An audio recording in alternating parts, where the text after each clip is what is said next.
Hello, my girlfriend said. Let's open our relationship. I need to relieve myself. I replied, okay. Then I changed the locks and stopped responding. 1 week later, she asked why I'd gone silent. I'm Alex, 31M. My girlfriend, well, ex, I guess, is Maya, 28F. We'd been together a little over 3 years, living together for one.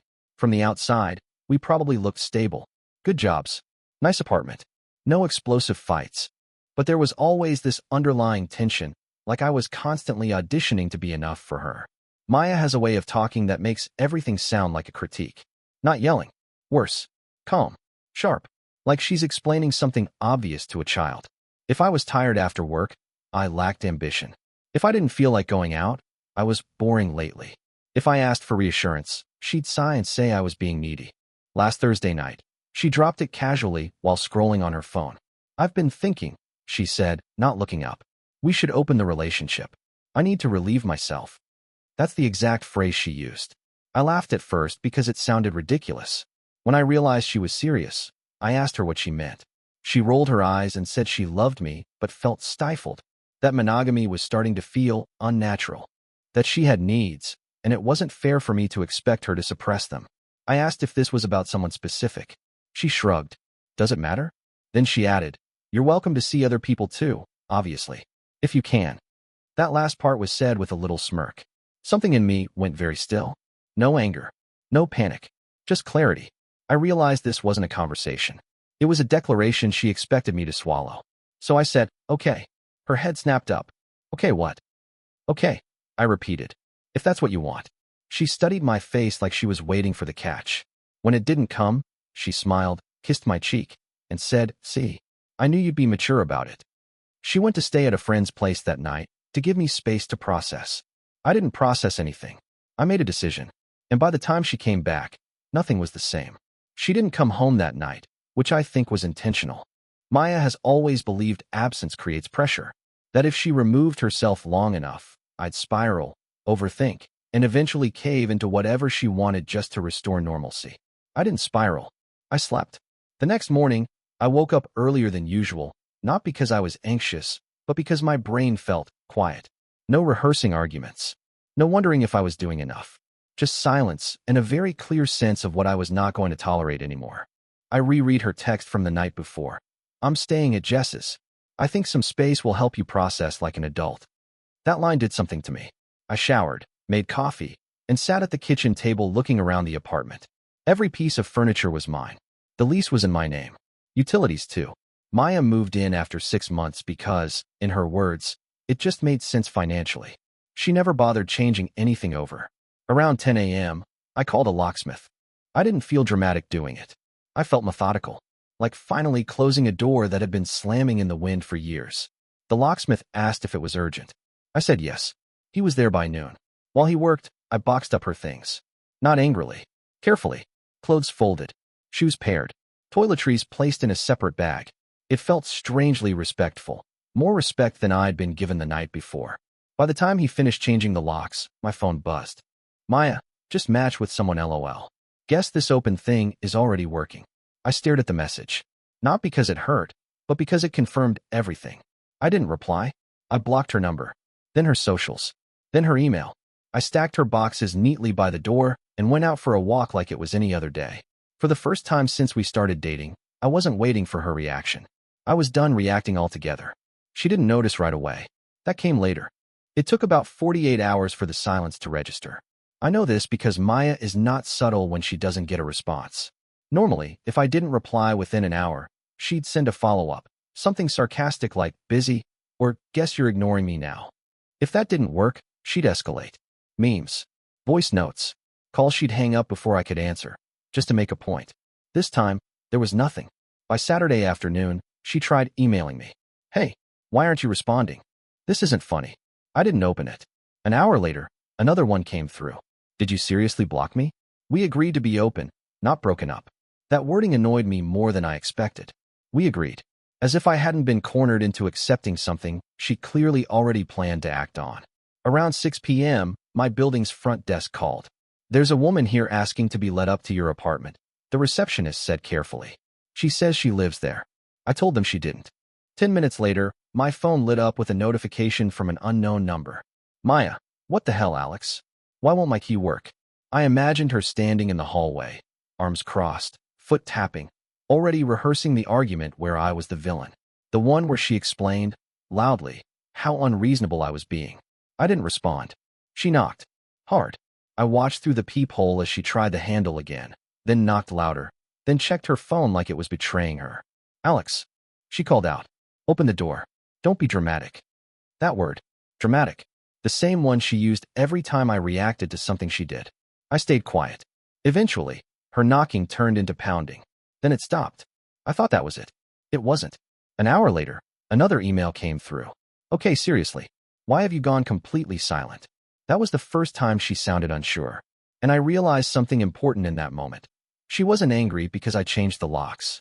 She was angry because for the first time, she didn't know where she stood. And she hated that more than anything. Sunday morning, I finally checked my email. There were 6 messages from Maya. The first few were irritated, short, accusatory.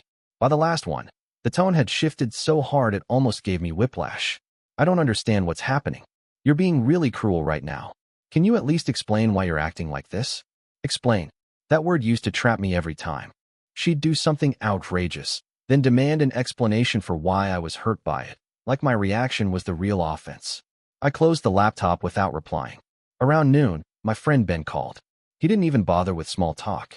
Dude, he said, why is Maya texting my girlfriend asking if you've had some kind of breakdown? I rubbed my face. Because I stopped responding. That's it, he asked. That's it. He laughed once, short and disbelieving. She's freaking out. That tracked. Maya thrives on reactions. Anger, jealousy, reassurance. She doesn't care which, as long as she gets one. Silence is the only thing she doesn't know how to argue with. An hour later, there was another knock at my door. This one was lighter. Careful, like she was testing the temperature. Alex, she said softly through the door. Can you please just talk to me? I didn't move. I don't know what game you're playing, she continued, irritation creeping back in. But this is immature. We had an agreement. An agreement. That word again. She laughed under her breath. Wow. So this is how you handle things? You pretend I don't exist? I leaned against the wall, listening. You know, she added, voice sharpening. Most guys would kill for an open relationship. I was trying to be honest with you. Honest. Another favorite word of hers. Always used right after something deliberately hurtful. She waited. Nothing. After a long pause, her voice changed again, quieter now. Why won't you answer me? That was the moment I knew I'd made the right call. Because if this were really about love, or communication, or even S**X, she wouldn't be confused. She'd be hurt. Instead, she was destabilized. And she was starting to realize that whatever power she thought she had over me wasn't there anymore. By Monday, Maya stopped pretending this was about communication.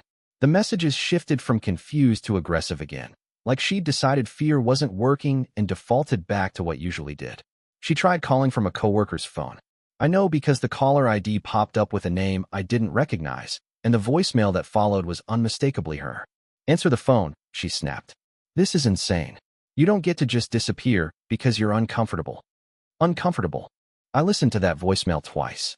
Not because I missed her voice, but because it reminded me how often she minimized my reactions while amplifying her own needs. An hour later, another email came through. You're punishing me for being honest. I could have cheated instead. At least I respected you enough to ask. That one actually made me laugh. A short, humorless sound in my empty kitchen. She really believed she deserved credit for giving me a heads up before blowing up the relationship. That afternoon, I ran into her friend Jess at the grocery store. She froze when she saw me, like she'd been caught somewhere she shouldn't be. Oh, she said awkwardly. Hey, I replied. There was an uncomfortable pause before she blurted. Maya's not doing great. I nodded. I figured. She doesn't understand why you're ghosting her. Jess added carefully. She thought you were okay with the open thing. I said okay, I replied. I didn't say I'd stay. Jess blinked. That's fair. That must have gotten back to Maya, because that night she showed up again. No knocking this time. Just standing outside my door, voice raised enough to be heard. So that's it, she called out. You say okay, and then you vanish? You don't even have the balls to break up with me to my face? I stayed silent. You're proving exactly why I needed this, she continued bitterly. You can't handle real adult relationships. I leaned back against the wall, heart steady. For the first time, her words didn't feel like accusations. They felt like noise. And she could feel it, because after a long pause, her voice cracked, not with sadness, but frustration. Why won't you react? That question told me everything. She didn't want answers. She wanted control. And she was losing it. By Tuesday, Maya stopped pretending she was calm. She started cycling tactics faster, like she was panicking and throwing everything she had at the wall to see what stuck. First came the guilt. I can't eat. I haven't slept. I thought you were different. Then the nostalgia. Remember our trip to Portland? You said I was your person. How can you erase me like this? I didn't respond to any of it. What surprised me wasn't how desperate the messages became, but how familiar the pattern felt once I stepped outside of it. She wasn't trying to understand me. She was trying to reinsert herself into my head. Any reaction would have done. Anger, sadness, even a fight. Silence was the only thing she couldn't work with. That afternoon, she emailed me a screenshot. Her Hinge profile. New photos. New bio. A caption that read, "Exploring freedom sparkles." Under it, she wrote, "This is what you're choosing to walk away from." That one finally earned a reaction, not the one she wanted, but a quiet confirmation that I was done. I realized something important then. The open relationship was never about S*X. It was about validation. About knowing she could step outside us and still have me waiting exactly where she left me. That night, there was another knock. I didn't check the peephole this time. I already knew. "You're being cruel," she said through the door. No yelling. Just venom. "You could have just broken up with me instead of playing these games." Games. I almost answered. Almost explained. Almost defended myself. Then I caught the thought mid-spiral and let it go. "I gave you honesty," she continued. "And this is how you repay me?" Silence. Her breathing changed. Sharper now. "So what?" she snapped. "You're just done? 3 years, and you don't even have the decency to talk?" I leaned against the wall, closed my eyes, and felt how steady my chest was. For the first time, I wasn't managing her emotions. I wasn't fixing anything. I was just done. She waited. Then, quieter, angrier. "Say something." I didn't. And that was the moment she finally understood this wasn't a phase. It was an ending. Wednesday was the day she stopped asking why and started demanding answers. I woke up to a voicemail from an unfamiliar number. This one wasn't angry or sad. It was sharp, clipped, controlled. The voice she used when she wanted to sound superior. "Alex, this is ridiculous," Maya said. "You don't get to punish me because you're insecure. If you wanted to break up, you should have just said so instead of hiding like a child." I deleted it without finishing. An hour later, another message came in, this time from her work email. "You're humiliating me. People are asking questions. Do you enjoy making me look crazy?" That one almost got a response. Almost. Not because I wanted to argue, but because I wanted to clarify something. I didn't enjoy it. I just wasn't responsible for managing her image anymore. Around lunchtime, she tried something new. A mutual friend texted me asking if I could just explain what's going on, because Maya was telling people I had emotionally shut down and was stonewalling her to regain control. That projection was impressive, honestly. I replied to the friend with one sentence. She asked to open the relationship. I said okay and stepped out of it. That was it. Within an hour, my phone buzzed again. "Maya," from another new number. "So that's the story you're telling now? That I forced you into this?" I didn't answer. She followed up almost immediately. "You're really okay letting everyone think I'm the villain?" I stared at the screen, then turned my phone face down. That night, she showed up again. No knocking. Just leaning against the doorframe across the hall like she owned the space, arms crossed, voice loud enough to carry. "You know what your problem is?" she said. "You can't handle women who know what they want." I stayed quiet. She laughed bitterly. "I was honest with you. Most guys would have begged me to stay. You just disappeared." There was a pause. Then, quieter, angrier. "You don't get to take the moral high ground when you didn't even fight." That line used to work on me. This time, it landed differently. Because I finally understood something. She didn't want a partner. She wanted an audience. And for the first time, she didn't have one. By Thursday, the silence had started to mess with her schedule. I know this because she finally said it out loud. She emailed me again, longer this time, structured like an argument she'd clearly rehearsed. "I don't understand how you can just disengage like this. Adults talk through problems. If you wanted to end things, you should have said it instead of vanishing." That last sentence was fascinating. She had asked to open the relationship. I had said okay. I had stepped out. Somehow, that still wasn't acceptable unless I did it loudly, emotionally, and with her fully in control of the pacing. What she really wanted was a breakup where she stayed centered, where I fought, begged, or at least validated how desirable she was before leaving. She didn't get that. That afternoon, I ran into my neighbor in the hallway. He hesitated, then said, "Hey, your girlfriend was asking which days you're usually home." I felt my stomach drop. Not fear, just annoyance. I corrected. "And she doesn't live here." He nodded slowly. "Yeah." She seemed confused by that. That word again. Confused. She wasn't confused about what she said. She was confused about why her words had consequences. That evening, she tried one last tactic, reasonableness. She texted from yet another number. "Can we at least talk like adults? I don't even know if we're broken up. You going silent isn't fair." I read it twice. Then I finally typed something back, not to argue, not to explain, but to end the ambiguity she claimed to be drowning in. "You asked for freedom. I gave it to both of us." She responded instantly. "That's not what I meant, and you know it." I watched the typing bubble appear and disappear 3 times. Then nothing. For the first time all week, she didn't know what to say. And that's when I realized. The silence wasn't punishment. It was the answer she kept pretending not to hear. She wanted to open the relationship without opening the door to losing me. She found out those two things don't coexist. And for the first time since I met her, I wasn't explaining myself. I was choosing myself. Friday was the first day she stopped pretending this was about communication and started admitting, without meaning to, that something had gone very wrong for her. The message came in around 11 p.m. from yet another new number. "So this is really how it ends? You don't even care enough to be mad?" That question sat heavy for a moment. Not because it hurt, but because it revealed exactly what she was struggling with. Anger would have meant attachment. Fighting would have meant she still mattered in the way she needed. Silence meant she didn't. 10 minutes later, another message followed. "I don't understand how you moved on so fast." That one finally made me shake my head. I hadn't moved on. I'd stepped out of a situation the moment it showed me what it really was. That's not speed, that's clarity. She sent a voice note next. I didn't open it, but I could see the preview waveform was long. Emotional, probably carefully performed. I deleted it without listening. That must have hit a nerve. Because the next text was sharp again. "You think you're better than me now? You think you won something?" There it was. The scoreboard I never agreed to play on. I put my phone down and went to make dinner. Took my time. Ate slowly. The world didn't end because I wasn't glued to her reactions. When I checked my phone an hour later, there was one last message. "I didn't think you'd actually leave." And that, finally, was honest. Not "I miss you." Not "I'm sorry." Not "I was wrong." Just surprised that her ultimatum hadn't bent reality the way it always had before. I typed a response, then erased it. Some conversations don't deserve closure. They deserve distance. I blocked the number. That night, lying in bed, I realized something uncomfortable but freeing. She didn't want an open relationship.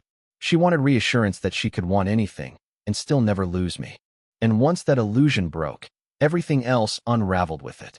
There was only one part left to play out, and it didn't belong to her anymore. A week after that first conversation, the one where she said she needed to relieve herself, Maya finally stopped pretending she didn't know what was happening. The message came through early Sunday morning. Same pattern. New number. "Why did you go completely silent? You can't just disappear like this." I stared at it longer than I expected to. Not because I felt guilty, but because the question itself said everything. She wasn't asking why I was hurt. She wasn't asking if I was okay. She wasn't even asking if we were over. She was asking why her access to me had been revoked. I didn't reply. Instead, I thought back to that night on the couch. The way she said it so casually. Like opening the relationship was a favor she was doing for both of us. Like I should be grateful she was honest instead of cheating behind my back. What she never asked was whether I still wanted to be there once the rules changed. That afternoon, I finally blocked the last number. No final message. No explanation. No speech about boundaries or self-respect. I'd already given her the only answer that mattered. Okay. I changed the locks because I needed space that wasn't theoretical. I went silent because anything else would have kept me trapped in her orbit. And I stayed gone because the moment she framed desire as entitlement, the relationship was already over. Here's the thing I didn't understand until after. When someone asks to open a relationship like that, without care, without discussion, they're not asking for freedom. They're asking for insurance. Insurance that you'll still be there, steady and available, while they explore whatever, or whoever, they feel like exploring. I declined the policy. And for the first time in years, my life feels quiet in a way that doesn't feel lonely. It feels intentional. Bye-bye.